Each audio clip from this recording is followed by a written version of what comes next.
الحمد للہ رب العالمین والصلاة والسلام علی رسولہ الامین وعلی آلہ واصحابہ اجمعین الی یوم الدین۔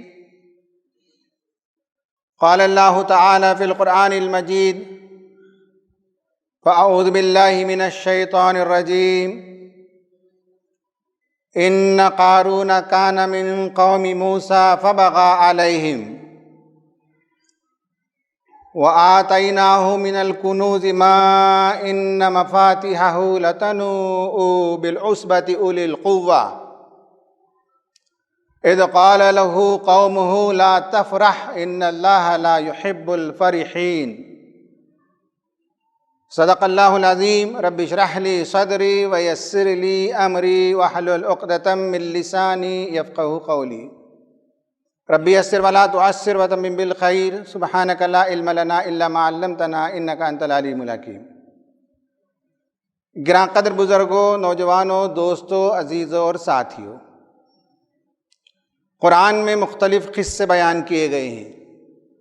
قرآن میں مختلف شخصیات کی تصویر کشی کی گئی ہے۔ قرآن میں غور و فکر کرنے والے بتاتے ہیں کہ یہ صرف ایک واقعہ نہیں ہے جو کبھی تاریخ میں رونما ہوا ہو، بلکہ وہی واقعہ بار بار تاریخ میں دہرایا جاتا رہتا ہے۔ اس لیے اللہ تعالیٰ نے ان واقعات کو پیش کیا۔ شخصیتوں کا ذکر کیا تو وہ صرف ایک شخصیت نہیں ہے بلکہ کردار ہے، اور وہ کردار ہر زمانے میں آپ کو چاروں طرف نظر آ جائیں گے۔ میں نے آپ کو وہ آیت پڑھی جس میں قارون کا قصہ بیان کیا گیا ہے۔ قارون کون تھا؟ وہ صرف ایک فرد نہیں تھا، وہ ایک کردار تھا، اور آج بھی اپنے اطراف قارون کے مزاج کے لوگوں کو دیکھ سکتے ہیں۔ وہ بنی اسرائیل میں سے تھا، حضرت موسیٰ علیہ السلام کا چچا زاد بھائی تھا جیسے کہ مفسرین لکھتے ہیں، لیکن وہ بغاوت کر گیا۔ فبغى علیہم،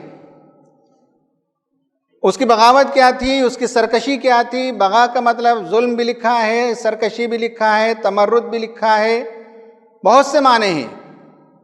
قرآن نے اسی لیے اسپیسیفک معنی بیان نہیں کیا بلکہ کہا کہ فبغى علیہم۔ وہ حضرت موسیٰ علیہ السلام کی قوم کا فرد ہوتے ہوئے بھی وہ کافر ہو گیا۔ وہ منافق نہیں تھا، وہ کافر ہو گیا۔ حکمرانوں کے ساتھ مل کر چلنے میں حرام دولت کمانا، وہ حکمرانوں کے محل سے گزر کر ہی اس کا راستہ جاتا ہے، اور جنہیں حرام مال کمانے کی خواہش ہو، خوب دنیا بٹورنے کی خواہش ہو، انہیں ضروری ہوتا ہے کہ حکمرانوں کے ساتھ وہ گٹھ جوڑ بنائیں۔ حکمرانوں کا اور صاحب ثروت، ساہوکاروں کا، مہاجنوں کا ایک انہولی نیکسس ہوتا ہے۔ قرآن میں بتایا کہ فرعون اور قارون کے درمیان بھی یہ انہولی نیکسس تھا، اور تاریخ میں بھی آپ دیکھ سکتے ہیں کہ ہر زمانے میں فرعون پایا جاتا ہے، ہر زمانے میں قارون پایا جاتا ہے، ان کے درمیان ایک گٹھ جوڑ ہوتا ہے۔ فرعون کو قارون کی ضرورت ہوتی ہے اور قارون کو فرعون کی ضرورت ہوتی ہے، اور اکثر یہ ساہوکار، یہ مہاجن، یہ کارپوریٹس، یہ بڑے سرمایہ دار حکومت کے ہاتھوں جنم لیتے ہیں اور حکومت کے سائے تلے پلتے ہیں۔ قارون کا بھی یہی معاملہ تھا۔ اس نے جو سرکشی کی، اس کے بارے میں سید قطب شہید رحمۃ اللہ علیہ نے لکھا ہے کہ وہ بنی اسرائیل پر ظلم کرتا تھا، اس لیے کہ بنی اسرائیل بنیادی طور پر لیبر طبقہ تھا، فارمنگ کا طبقہ تھا، چھوٹے موٹے فارمرز تھے، کنسٹرکشن انڈسٹری میں وہ کام کرتے تھے، ان پر وہ ظلم کرتا تھا۔ اس کا مطلب یہ تھا ان کا ایکسپلائٹیشن کرتا تھا، وہ ان کے اراضی غصب کر لیتا تھا۔ یہ لکھا ہے سید قطب شہید نے۔ ہو سکتا ہے کہ کانٹریکچول فارمنگ کرتا رہا ہو اور پیمنٹ نہ ہونے پر یا پروڈکٹ صحیح نہ ہونے پر زمینوں کو وہ کانفسکیٹ کر لیتا تھا، ان سے اور دوسری چیزیں چھین لیتا تھا، ان کے مال پر دست درازی کرتا تھا، یعنی ان کے پروڈیوس پر دست درازی کرتا تھا اور اونے پونے داموں میں وہ خرید لیتا تھا، وہ غریبوں کا استحصال کرتا تھا۔ یہ سب باتیں سید قطب شہید نے اپنی کتاب میں لکھی ہیں۔ غریبوں کا استحصال کرنے کا مطلب یہ ہے کہ یہ مالدار لیبر لاز ایسے بناتے ہیں کہ لیبر کا خون چوس کر وہ اپنا پیٹ بھرتے ہیں۔ قارون یہی کرتا تھا، اس نے قرآن میں کہا فبغى علیہم، اس نے یہ سرکشی کی، اس نے یہ ظلم کیا، اس نے لوگوں کے زمینوں کو ہڑپ لیا، اس نے لوگوں کے مال کو چھین لیا، اس نے غریبوں کا استحصال کیا۔ اور قرآن کہتا ہے وَآتَيْنَاهُ مِنَ الْكُنُوزِ، بے پناہ دولت اس کے پاس تھی، دولت کا حساب کتاب نہیں۔ اور قرآن نے بتایا کہ اس کے پاس جو چابیاں تھیں خزانوں کی، اس کے ڈرائرز کی، اس کے تہہ خانوں کی، اس کے چور دروازوں کی اور اس کے محلات کی جو کنجیاں تھیں، ان کنجیوں کو اٹھانے کے لیے ایک بڑا عملہ موجود تھا۔ قرآن کہتا ہے اولی قوہ، بڑے قوت والے لوگ ان چابیوں کو اٹھاتے تھے۔ ایک مطلب تو یہ سیدھا سادہ مطلب ہے، لیکن تفسیر ماجدی میں امام راغب اصفہانی کے حوالے سے ماجد دریابادی صاحب نے لکھا ہے کہ مفاتح، چابیوں کو اگر آپ مجازی معنوں میں لیں گے تو اس کا مطلب یہ ہے کہ اس کی دولت، اس کی ثروت، اور یہ جو بڑا کارپوریٹ جائنٹ تھا، اس کی دولت کا حساب کتاب رکھنے، اس کی حفاظت کرنے، اس کا انتظام کرنے کے لیے ایک پورا عملہ اس کے پاس موجود تھا، یہ معنی لیا گیا۔ جیسے آج بھی کسی بڑی کمپنی میں، بڑے کارپوریٹ میں آپ دیکھتے ہیں کہ مشینز کا انتظام کرنے کے لیے ایک گروپ ہوتا ہے اور اس کا ایک ہیڈ ہوتا ہے، لیبرز کو دیکھنے کے لیے ایک گروپ ہوتا ہے، فائنانس کو دیکھنے کے لیے ایک گروپ ہوتا ہے، لیگل افیئرز کو دیکھنے کے لیے ایک گروپ ہوتا ہے۔ اس طرح اس کے تقریباً 300 ڈپارٹمنٹ سے یہ سمجھا جا سکتا ہے۔ یہودی روایات میں ہے کہ 300 خچروں پر اس کے آفیسرز چلتے تھے، اتنا بڑا ساہوکار تھا۔ اور اس کی دولت کہاں تھی؟ وہ ویئر ہاؤسز بناتا تھا، اس کے سیلوس موجود تھے، اس کے گوڈاؤنز موجود تھے۔ اور حیرت کی بات یہ ہے کہ جسے ہم پیرامڈز کہتے ہیں، اہرام مصر، 450 قبل مسیح میں جو سیاح گئے انہوں نے بھی لکھا ہے، اور سینکڑوں لوگوں نے لکھا ہے جوسفز گرینریز، یعنی وہ جو پیرامڈز ہیں وہ حضرت یوسف علیہ السلام نے اناج کو سٹور کرنے کے لیے ویئر ہاؤسز بنائے تھے۔ بعد میں ادھر رینائزاں کے بعد 18ویں صدی کے جو محققین نے انہوں نے بتایا کہ یہ ٹومبس ہیں، یہ بریل گراؤنڈس ہیں ان کے بادشاہوں کے، یہ دونوں اختلاف موجود ہیں۔ حضرت یوسف علیہ السلام نے جب کہا کہ اجعلنی علی خزائن الارض، مجھے ان گوڈاؤنز کا، ان سائلوز کا، ان ویئر ہاؤسز کا، جہاں فوڈ گرینز سٹور کیا جاتا ہے، اس کا ذمہ دار مجھے بنا دو، میں بہترین طریقے سے اس کا انتظام کروں گا۔ یہ پیرامڈز انہوں نے کائرو اور میمز، 2 شہروں کے بیچ میں 12 کلومیٹر میں 9 بڑے بڑے انہوں نے اس طرح کے پیرامڈز بنائے تھے جس میں سٹور کیا جاتا تھا، اس لیے کہ مصری جو قوم تھی وہ اناج کو سٹور کرنے کی صلاحیت رکھتی تھی، ڈیڈ باڈیز کو پرزرو کرنے کی صلاحیت رکھتی تھی، وہ ٹیکنالوجی ان کے پاس موجود تھی۔ محمد علی ادریسی نے لکھا ہے کہ یہ جو 2 باتوں کا اختلاف ہے، یہ بات صحیح ہے کہ بیسیکلی جو پیرامڈ سے اہرام ہیں وہ سائلوز تھے، وہ ویئر ہاؤسز تھے، وہ گوڈاؤنز تھے میٹیریل کو سٹور کرنے کے لیے، اور ان میں سے بعض جو ہے بادشاہوں کو دفنانے کے لیے وہ استعمال ہوتے تھے۔ تو اہرام مصر کے یہ دونوں پرپس تھے۔ ہو سکتا ہے کہ اس کے یہ بڑے بڑے جو ویئر ہاؤسز تھے، یہ سائلوز تھے، وہاں اس نے سامان جمع کر رکھا ہو۔ یہ اس کی صورتحال تھی۔ اب اس کے بعد جب اس طرح کا ظلم ہوتا ہے کارپوریٹس کی طرف سے، جب اس طرح کا ظلم ہوتا ہے ساہوکاروں کی طرف سے، مہاجنوں کی طرف سے، ان کو کہا جاتا ہے کرونی کیپٹلسٹ۔ یہ ایسے کیپٹلسٹ ہیں جو حکمرانوں کے حوالے سے مال و دولت لوٹتے ہیں، انہیں کہا جاتا ہے پریڈیٹر کیپٹلسٹ۔ یہ ایسے کیپٹلسٹ ہوتے ہیں کہ دوسروں کا خون چوستے ہیں اور تب جا کر ان کا پیٹ بھرتا ہے، پریڈیٹرز ان کو کہا جاتا ہے۔ یہ ہر زمانے میں ہوتا ہے۔ تو اسے کیسے روکا جائے، اس کا سلیوشن کیا ہے؟ اس کا 3 سلیوشن ہے۔ ایک پیپلز انٹرونشن، عوام بہت کچھ کر سکتی ہے۔